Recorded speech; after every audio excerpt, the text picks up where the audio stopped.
Welcome back to the Ancestral Findings podcast. Nashville is the capital city of the state of Tennessee. It has a long history of habitation by humans. The Europeans came much later, but they turned Nashville into one of the wealthiest cities in the southern United States. Let's learn more about Nashville, Tennessee.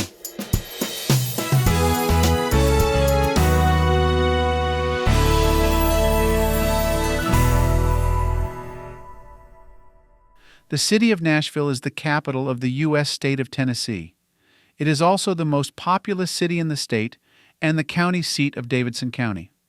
Located along the picturesque Cumberland River, it is the 23rd most populous city in the country. The city is named after Francis Nash, who was a general in the Continental Army during the American Revolution.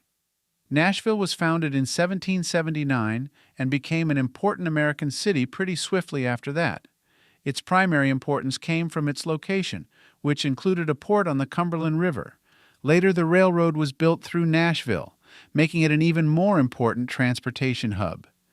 The city seceded from the Union along with the state of Tennessee during the Civil War and was the first capital city of the Confederacy to fall to the Union during that war, in 1862. While it spent time being subject to control by Union troops, it bounced back quickly after the war and became an important transportation and manufacturing base in the newly reconciled United States.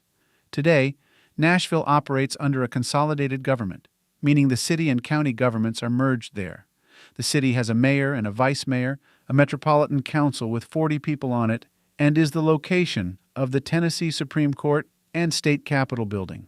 The city is known for being a major center for the country music industry. In fact, its best-known nickname is Music City. It is also the location of several well-known colleges and universities, like Trevecca Nazarene University, Vanderbilt University, Belmont University, Tennessee State University, Fisk University, and Lipscomb University. Another lesser-known nickname of the city is the Athens of the South, because of the many institutes of higher learning that are located there. The city was founded by James Robertson and John Donaldson, as well as a group of over-mountain men, by the old location of Fort Nashboro, the original settlement of Europeans in the Cumberland area.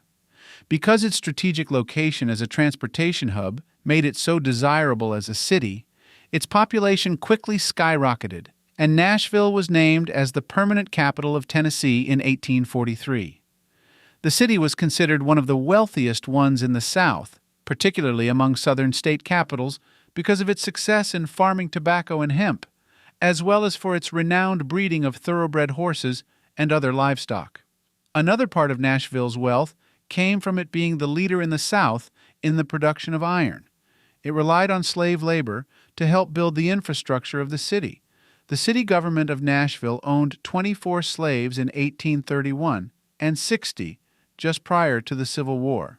These enslaved people were put to work building the city's successful water management system, as well as in maintaining its streets. There was an infamous cholera epidemic in Nashville in 1850 in which former U.S. President James K. Polk, along with numerous others, was killed. In fact, the cholera epidemic is estimated to have had about 800 casualties before it left the city. The racial relations in Nashville after the Civil War were not great. The Nashville chapter of the KKK was founded about 3 years after the end of the war. The founder of this branch was a Confederate veteran named John W. Morton. Other chapters soon formed in the rest of Tennessee and then in the rest of the South. This group was opposed to the newly freed slaves, as well as African Americans who had always been free, voting, and forming political groups. The KKK tried to stop them from doing these things, which often resulted in violence. The white allies of these African Americans were also targeted by this hate group. There was another cholera epidemic in Nashville in 1873. This time it wasn't limited to just Nashville, but to other areas along the Cumberland River and in other parts of the United States. It is estimated that about 1,000 people were killed in this particular cholera epidemic. After the city took back its place as a primary trading and shipping location for the South, and started to build its manufacturing base after the Civil War, the city became enormously prosperous. Wealthy businessmen and planters flocked to the city and built large, impressive mansions in the classical style in the downtown area. To show off the wealth of Nashville, a replica of the Parthenon in Greece was built in downtown Centennial Park. Nashville has continued to be a prosperous and wealthy city into modern times, thanks largely to the music industry. Through education, healthcare, manufacturing, and commerce, all play important roles too. Before all of this came into being, though, there were the Native Americans. The descendants of these earliest settlers lived in the area for millennia and left behind a rich archaeological record that includes the Paleo-Indian, Archaic, Woodland, and Mississippian eras and cultures. The last group of Native Americans that lived in the Nashville area in what is considered the prehistoric period were the Mississippian people. The Mississippians seem to have completely vanished from the area. The reason why is not known, though archaeologists suspect it was a result of an explosion in their population combined with an extreme drought that was going on in that area at the time. These factors would have led to disease, malnutrition, and warfare with neighboring tribes over dwindling area resources. No evidence of Native American habitation in the Nashville area exists from about 1500 AD to the late 1600 AD period. By the late 1600s, the Shawnee had moved into the Nashville area, followed by the rival tribes of the Cherokee and Chickasaw in about 1700 AD. The Cherokee and Chickasaw challenged the Shawnee for the land. This tug of war between the tribes would come to nothing, not long after Hernando de Soto led an expedition of Europeans through the Nashville area in the 1600s, the first known European expedition of this area.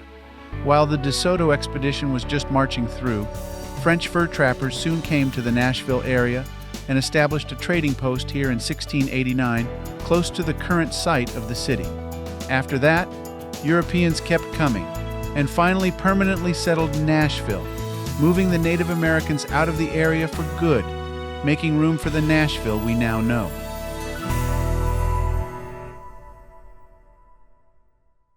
Thank you for listening and subscribing to the Ancestral Findings podcast. For additional resources, visit ancestralfindings.com. You can download a free ebook, request a free genealogy lookup, and even participate in our weekly historical postcard giveaway.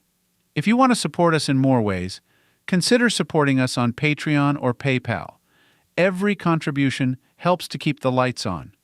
From all of us at Ancestral Findings, thank you for being an integral part of our family history community since 1995. I hope you have a wonderful day, and as always, happy searching.